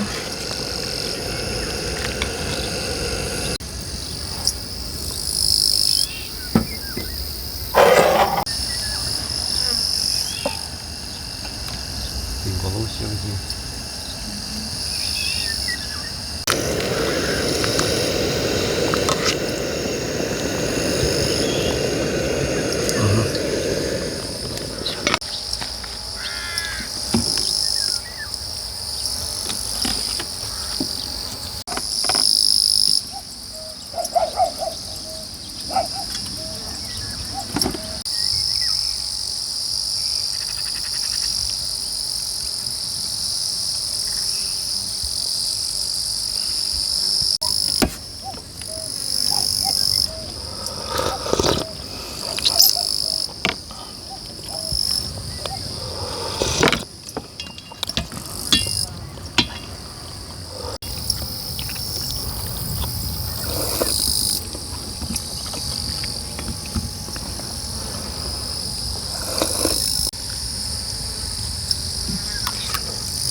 Мы отходы от стола выкидываем так на бережочек в воду. И, знаете, обычно же дома кормишь там свинок, курочек, козочек.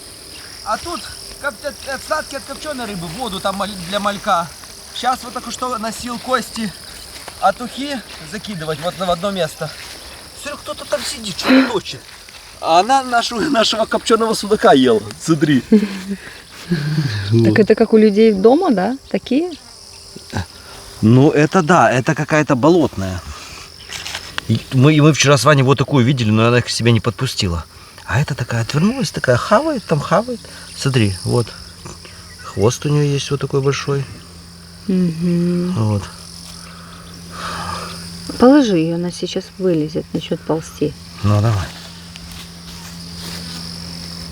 Что мы их кормим? Я ушел. Черепаха, я пошел.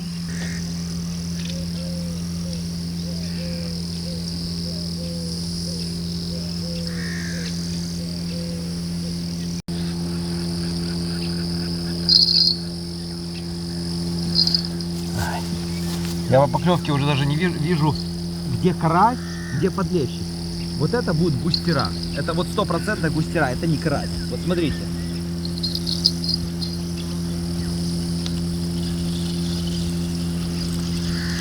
Дима уже пожег себе всю кожу, головы, спины, весь в пантеноле.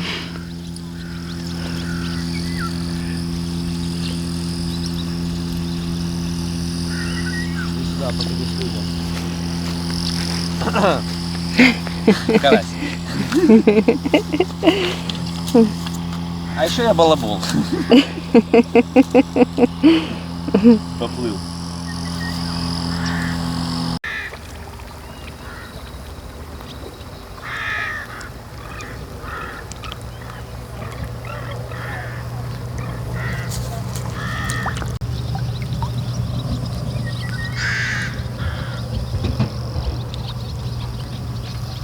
Муха, иди сюда, муха! Куда? Всех не надо, муха! Все плывут. Мы муху видели. Муха, молодец, плыви к нам. Смотри, главное, чтобы все 5 не переплыли. Муха, только ты. Вторая какая-то плыла. О, та поплыла назад, слава богу. Те маленькие боятся. Ну, заскулили.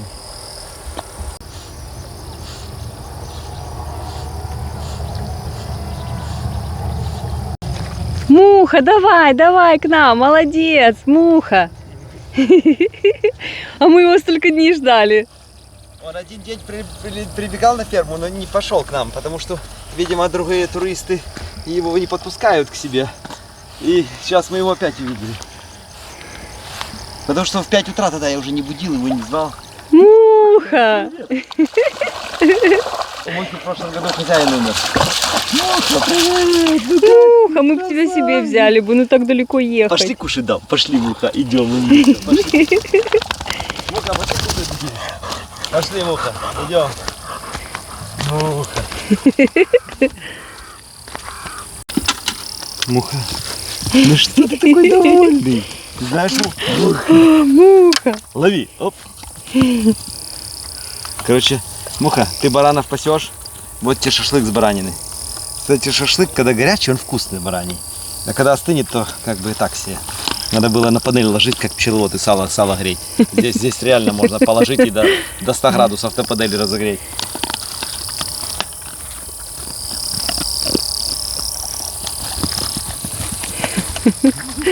Не бойся, ты прожуй, Муха. Прожуй, иначе. Жуй, жуй. Боюсь ему Голодный. давать в руки. Вот это весь шашлык твой, Муха, на. Как-то он похудел без хозяина, да? Как-то был-то в те года какой-то потолще. Кушай. Молодец, Муха, кушай, кушай. Не глотай так, смотри, как глотает бедный. Раньше приходил, еще выбирал, что кушать, да? Нету хозяина. Мы тебе еще собачий корм завтра съездим купим.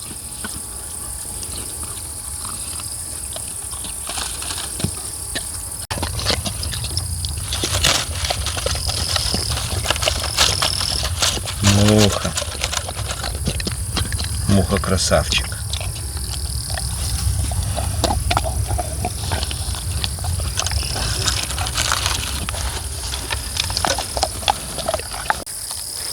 На, еще колбасы. Мы ж копченого свекла ели. Мы сначала собирали в кучку. Думаю, когда уже Муха придет. Ну. Вторую кучку уже собрали, да? Да. Я уже черепах кормил. А тут Муха вернулся уже, когда... Муха, тут черепахи ели все. Давай уход дадим. Давай, может, ухо будет есть. А где-то мисочка от шашлыка? Да, в нее нальем. Пошли, точно. Я думаю, они есть это не будут, потому что они это каждый день едят. Муха, иди кушай, ты чего? Сазан. Муха, после баранины и свинины уже сазан нет. Кушай, кушай. Муха, хлебушек. Муха. Хлебушек будешь?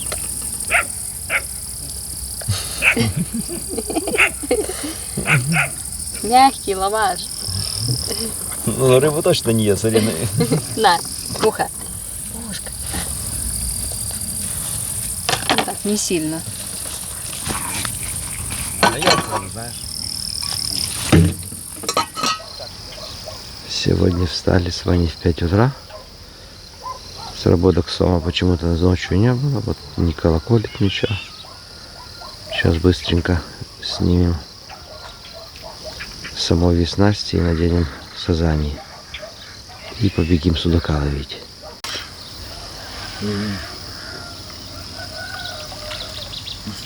Что у тебя там? Мы на ночь, вот это я поставил на рыбку, бычка поставил сюда. Вот я помню хорошо, что я поставил на ночь сюда бычка. И вот тут Соня взял. Кусты завел. Туда, сюда. Он хороший такой, на килограмма 2. Красивый, да? Обычно Ваня встает позже. Ну пошли, говорит, быстренько перезакинем, мы попробуем опять судака поймать.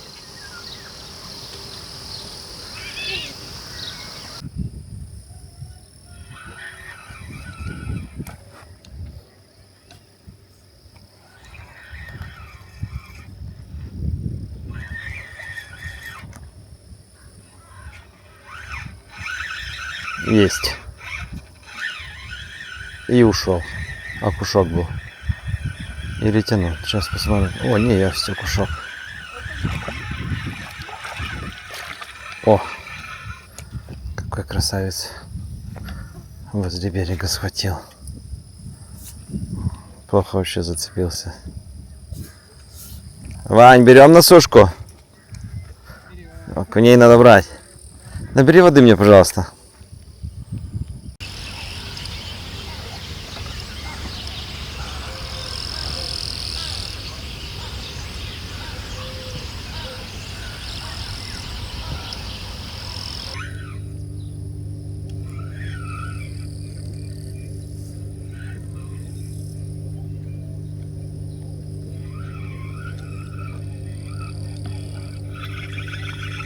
Есть окушок.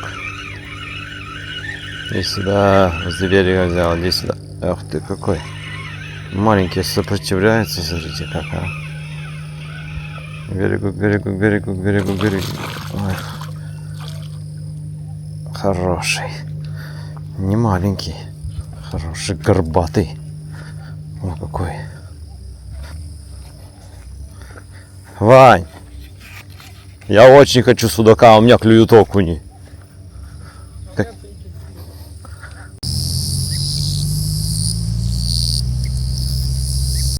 Так, окушок. Окушок попался. Пошли домой. Пошли домой, ведро ко всем твоим друзьям. Идем, идем, идем, идем.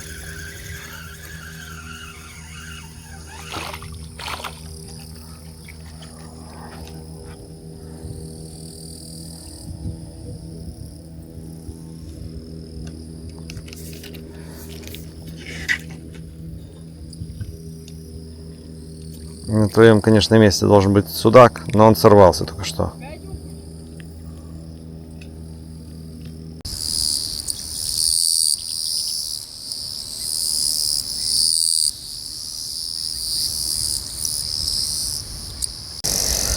А ты в садок заглядывала? Нет. Ночью клюнул на бычка, на рыбку. Сомик на 2 килограмма. О, Вот. А сейчас вот не повезло, нам судаков не было. что споймали? Ну вот смотри какие. О, Прикинь. Ничего Какие себе. с глубины гиганты. О, смотри, это окунь на поллоктя. Ну такие грамм, не знаю, 300 может, такие окуни. угу, Посушим, да, такие. угу. Красиво выпускаем окуней, берем. Мы, конечно, в Астрахань поехали не за окунями, но вот их на микроджиг, конечно, приятно ловить.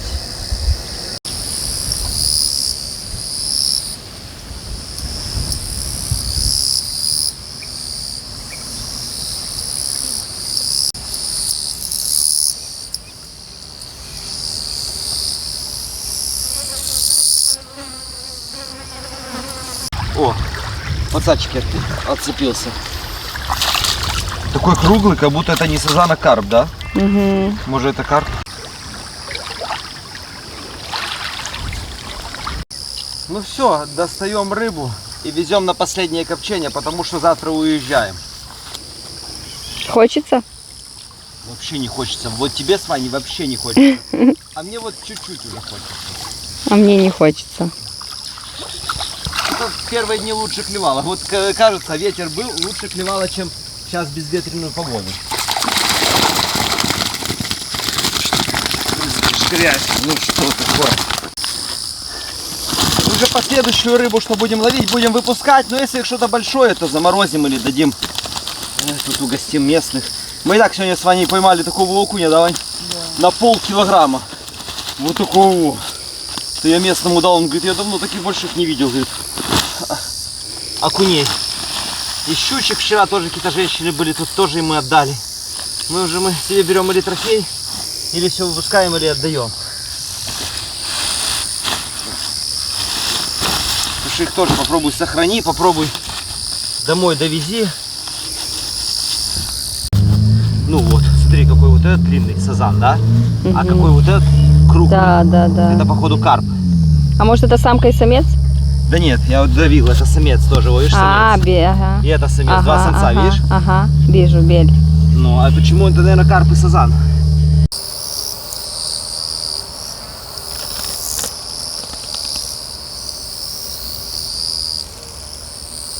Представляете, вот хотел заехать сюда машиной, чтобы тенек был, чтобы машина не пеклась на солнце.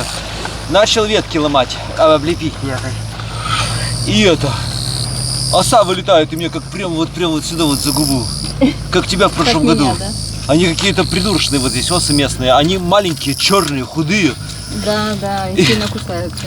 Кусаются не так, как наши пчелы. Это что? Таблетка. Сейчас губа опухнет. Это не пчела, это оса. Будешь такой ходить. Дикие осы.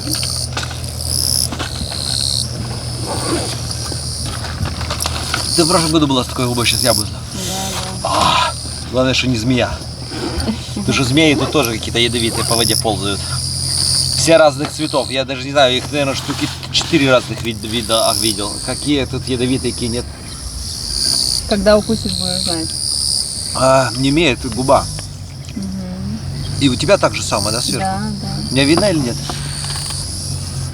Нет, не видно. Оно видно, чуть-чуть подпухло уже у тебя. И все.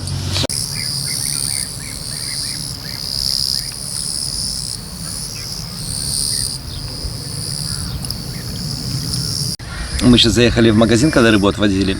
Ну и она говорит, а вы чего пирожки не покупаете? Мы говорим, в смысле? Говорит, сегодня привезли 100 пирожков, вот осталось, говорит, 5. Я говорю, и что в этих пирожках? И говорит, это, говорит, с рыбы. Я говорю, ну и что? Она говорит, вы совсем куку? Такая, говорит, извините. Говорит, это с сазаном и с капустой. Я говорю, с казаном и с капустой, это, говорю, вы куку? Говорит, вы будете благодарить. Вот смотри, в магазине, говорит, это местные жители какой-то приходят, и в магазин, смотри, капуста и сазан. Я такого еще никогда в жизни не ел. И я не ела такого. И она говорит, еще вы совсем куку? Я говорю, это вы куку, как можно пирожки с рыбой есть?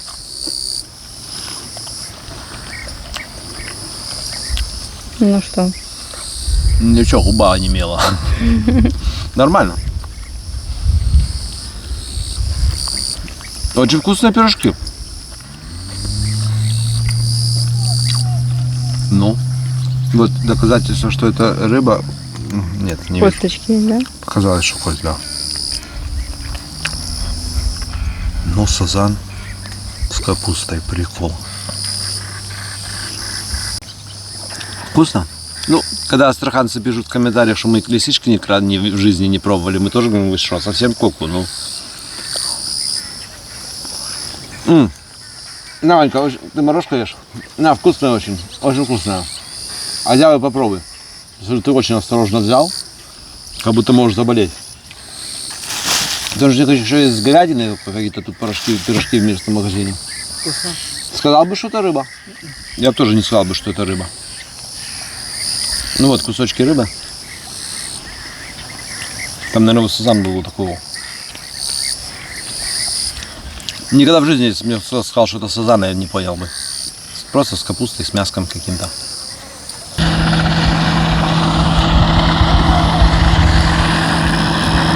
Главное, не здесь падайте.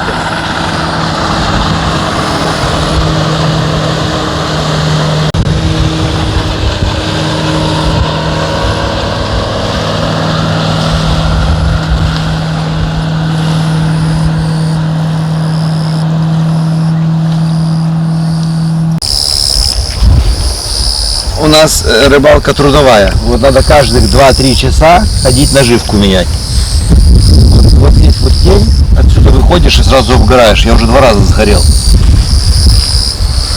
Короче, я в воду ныряю. Тогда можно мокрым будет идти полчаса проверять, да? Это жарить делать.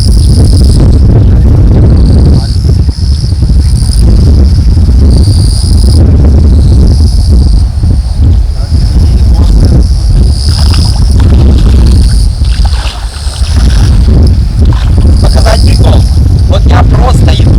Смотри.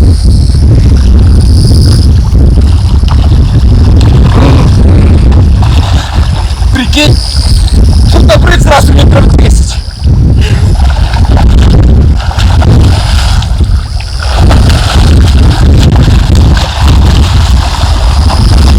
Вот теперь можно идти менять удочки.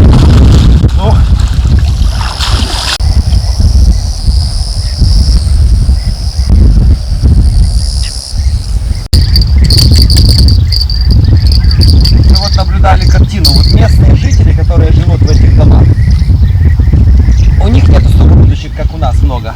Они приходят, я замечаю, каждый вечер или каждое утро с одной удочкой, но на которой 3 крючка. На крючке, на этих крючках червячки надеты. И они за полчаса себе на обед наловят. А наловят что себе на обед? Карасик, тарашка, окушок, подлещик.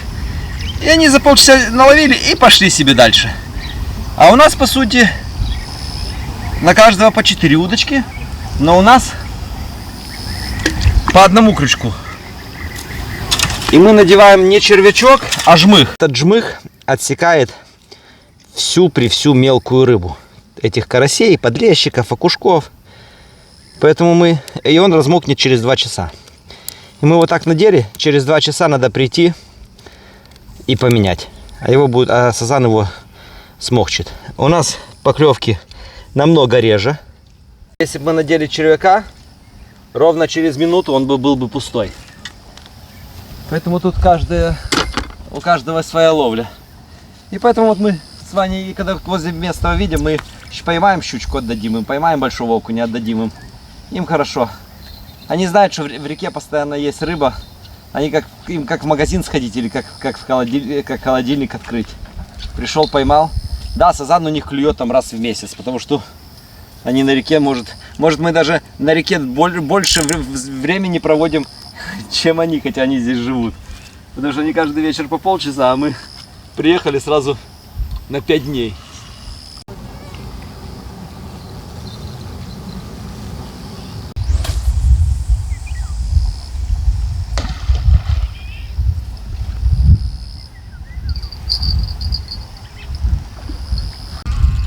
Так что по количеству крючков мы так же, как и местные, ловим. Только вот что сама наживка у нас исключительно на крупную рыбу. А когда попадается мелкая, мы ее почти всегда выпускаем.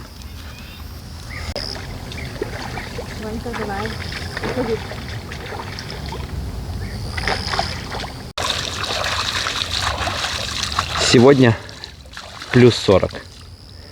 И вчера то же самое было. Это в тени.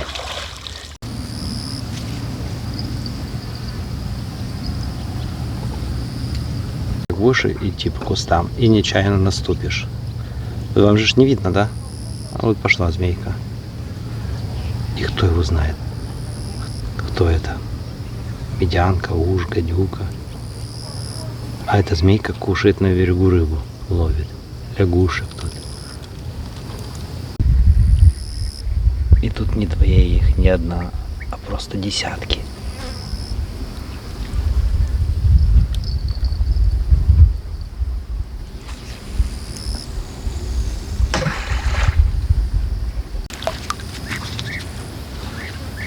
Карася хоть съедает его.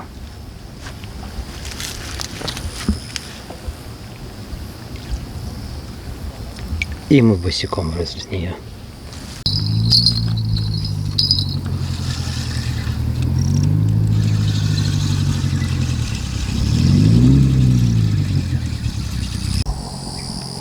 Вот такие красноперочки, жерешки стоят прямо возле берега.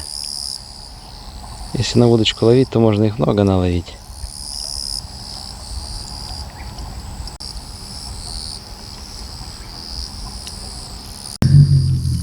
Вообще больно, наверное, да?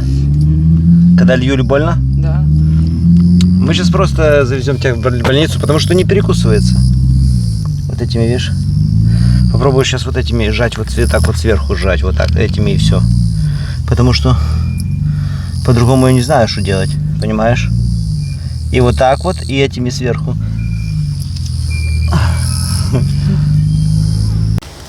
Ну как ты, сынок? Вот крючок, который Ваня сидел в ноге.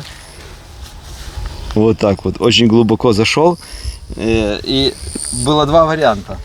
Или со всей дури вырывать, или со всей дури, наоборот, проталкивать, чтобы он насквозь прошел. А когда уже насквозь прошел, то он вот так вот откусывается. Вот. Но он не шел ни туда, ни обратно, ни туда, ни обратно. Поэтому Валентина, она как этот ветеринар, она, знаете, что сделала? Она взяла большой самовый крючок и растянула рану так вот расширила ее и все-таки выняла. И Ваня даже не заметил, как достали, да? Да, папа его отвлекал. Как мог. Ну это ерунда. У меня в детстве вообще по-другому было.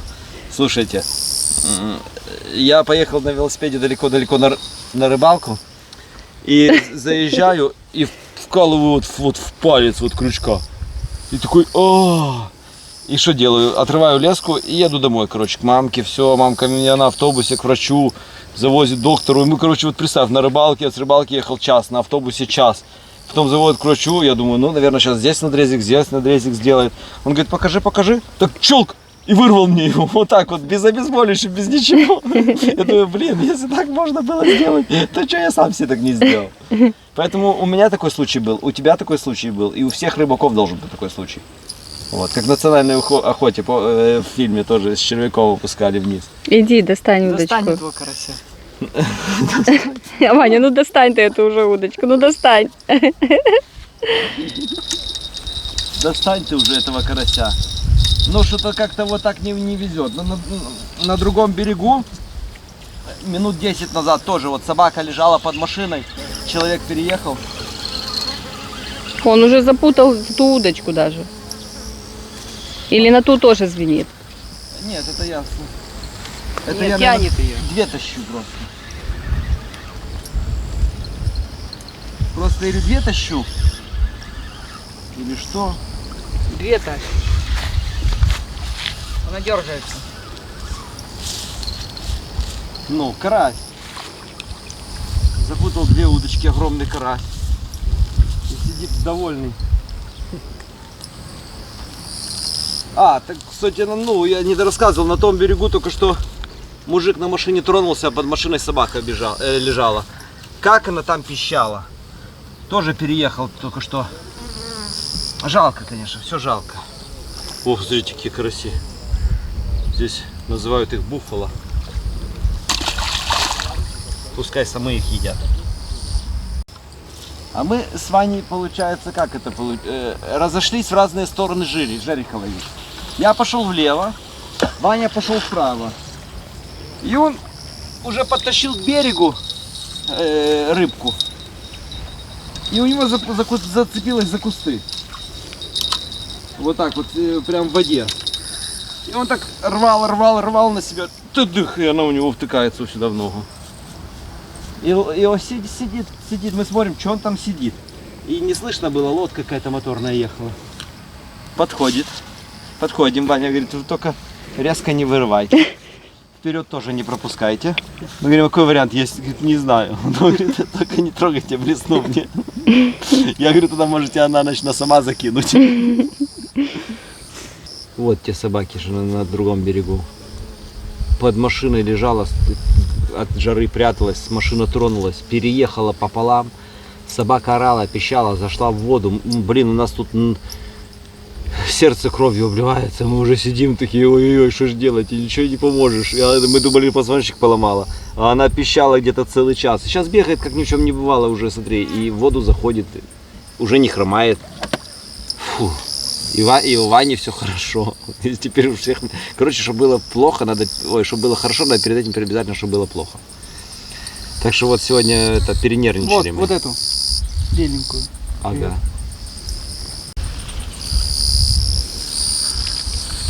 Нанервничались, конечно, в последний день. Ты, Ваня, теперь настоящий рыбак. Крючки умеешь завязывать? Умеешь. В тебе... Ты сам себя поймал? Поймал. Все.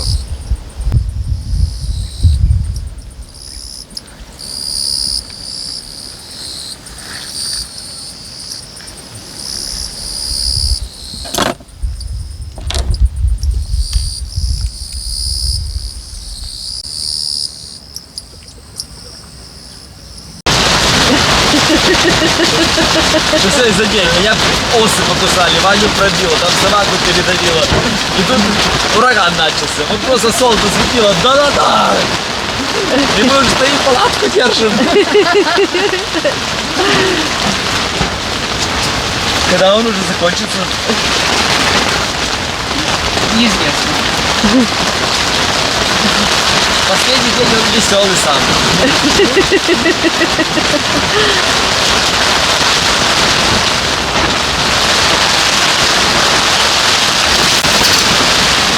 И самое интересное, что 5 минут до урагана мы с вами еще пошли искупались. Сейчас стоим мокрые полностью и от дождя, и от урагана. Не передавали вообще. Там моя поклевка такая хорошая. Иди, беги. Иди ты беги. Я подержу.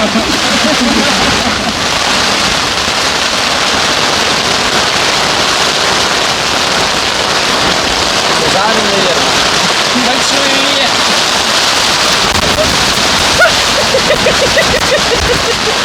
Сейчас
Игра супер получилась.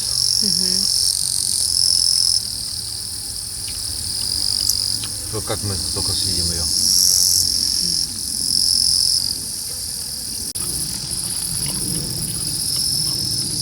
Муха больше не пришел, мы тут еще у человека спрашивали. Или он чай, так говорит, ошейника нет, значит не чай. Мы бы, Что-то в этом году он не хочет к нам ходить, да? мы уже даже хотели его с собой взять. Знаешь, о чем я думаю? Мне кажется, его здесь гоняли. Вот кто здесь был, А, ну да. и мне кажется, он поэтому не хочет. Я бы с ума сошел, если бы мне такая большая собака подошла.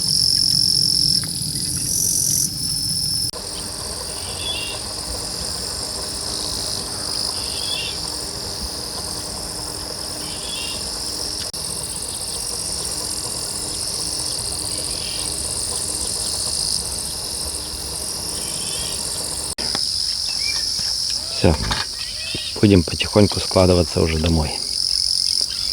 Собираем вещи. Да как-то после дождей высушить. Ну, тут быстро на солнце.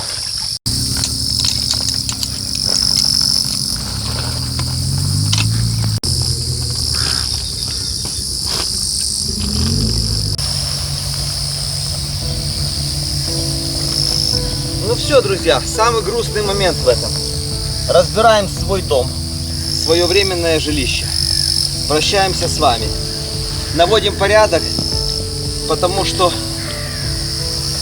мы сюда еще вернемся. Должна быть чистота. Чище здесь стало еще больше, чем было. Через 2 недели сюда приедет Вадим с Витей. Будут здесь отдыхать. Все. Всем до свидания. Всех обнимаем, целуем.